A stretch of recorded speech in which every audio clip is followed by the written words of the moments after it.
Imagine living 12 months without smiling, singing, or celebrating. Imagine waking up every day in absolute silence, only to honor those who are no longer here. For the people of the Xingu, the Kuarup is not just tradition, it's proof that memory can survive any invasion, any progress, any forgetting. But when you witness this ritual, something surprises you even more than the mourning. Seeing cell phones in indigenous hands, plastic tarps covering the huts, and visitors who can't understand how past and present blend. And the most unsettling thing is realizing that despite all this, or perhaps because of it, the Kuarup remains one of the most powerful rituals on Earth. Today, I'm going to show you why this 1,000-year-old ceremony may be the greatest example of collective courage you've never imagined, and why it holds secrets that almost no one dares to reveal. And if you think you already know everything about grief and belonging, wait until you hear the story that begins now. The journey to the heart of silence to reach the Kuarup, mere curiosity, is not enough. You must cross hundreds of kilometers of dirt roads and rivers that feel endless. Each mile is a reminder that memory doesn't survive in comfort, it thrives in resistance. The Xingu forest rises all around like a sanctuary, protecting stories no one dared to erase. As the canoe slides along the Tatuari River, you feel as if you're moving through time itself.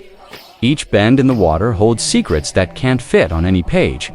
Here, there are no signs pointing the way, only clues: a fallen log, the distant song of a bird, the thin smoke merging with the air.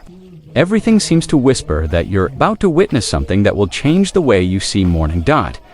Then the village appears, a gathering of simple huts that look fragile compared to the vastness of the forest, but uphold traditions older than any modern city.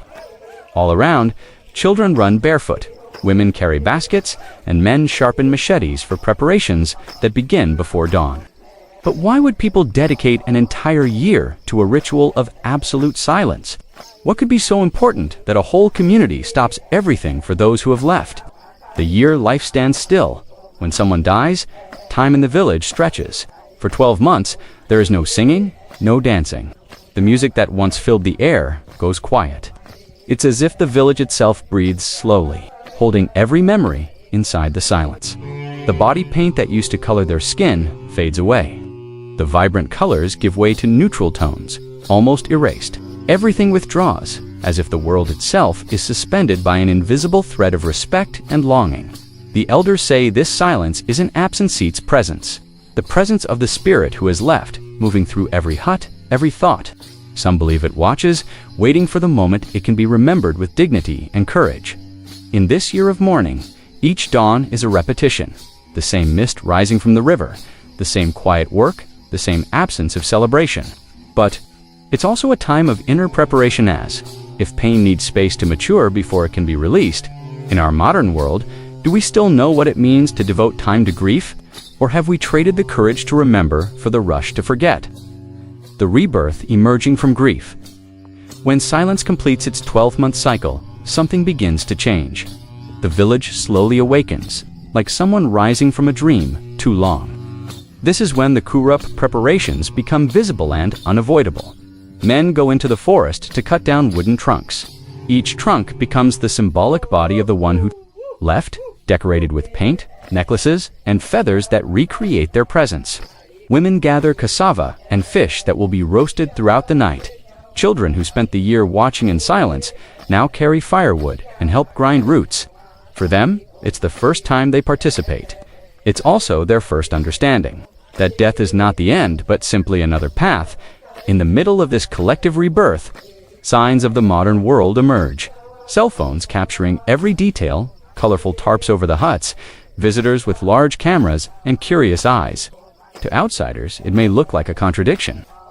But do tradition and modernity really have to be enemies, or is belonging the very thing that survives when everything else changes? The day memory triumphs over oblivion. The dawn of the Kuarup is unlike any other. Before the sun climbs over the trees, the chants begin first, low and timid, then strong and unified, like thunder shaking the silence held so long. Men painted in urucum and charcoal form a circle around the sacred trunks. Women follow the chanting with slow steps and tearful eyes. This is when all the pain contained for a year finally finds a way out. As the flutes play, visitors watch in stillness. Some take photos, others cry without understanding exactly why. It's impossible to witness without feeling that something much bigger than a ceremony is unfolding, something about belonging, courage, and the need to remember. The decorated trunks are lifted like bodies, returning to life for a few hours. Each one represents not only those who left, but also those who stayed in the invisible bond, keeping them together. Across time and distance, rebirth, memory, courage, words echoing through this ancient chant. But the most intense part of the ritual is still to come, the last farewell and the new beginning. As the sun sinks behind the treetops, the moment arrives that no one dares interrupt. The firelight illuminates every face, casting long shadows on the trunks that embody those who are gone. For an instant, it feels like everyone shares the same heart beating in the darkness. Tears flow freely without shame. In the Kuarup, there are no masks.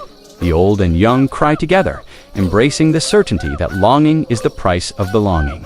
The tears aren't weakness there, the release that makes living possible again. At dawn, as the river wakes in its mist, the trunks are carried to the water. Each step is heavy with emotion.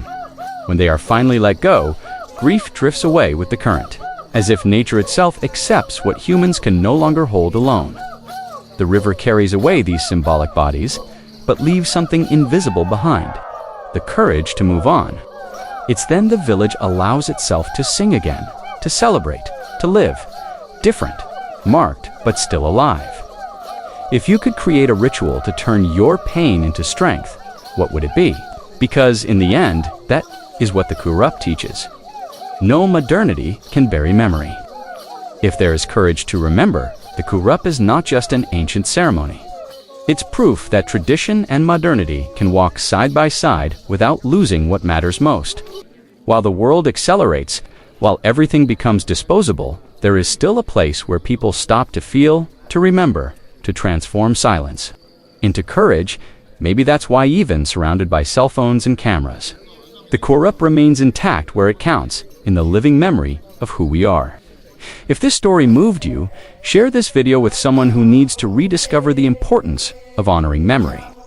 And subscribe to this channel. Here you will always find stories the world tries to forget. And you, what ritual would you create so what you love never disappears into silence?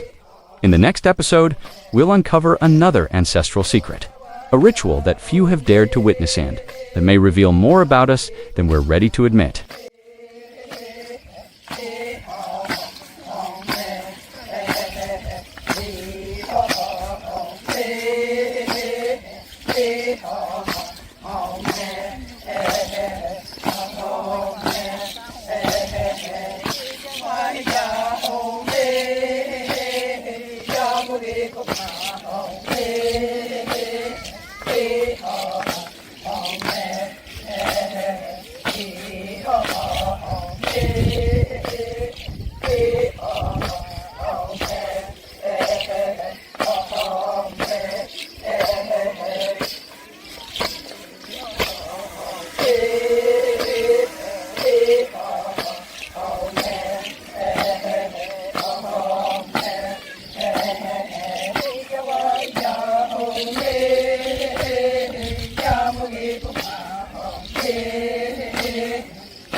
Go!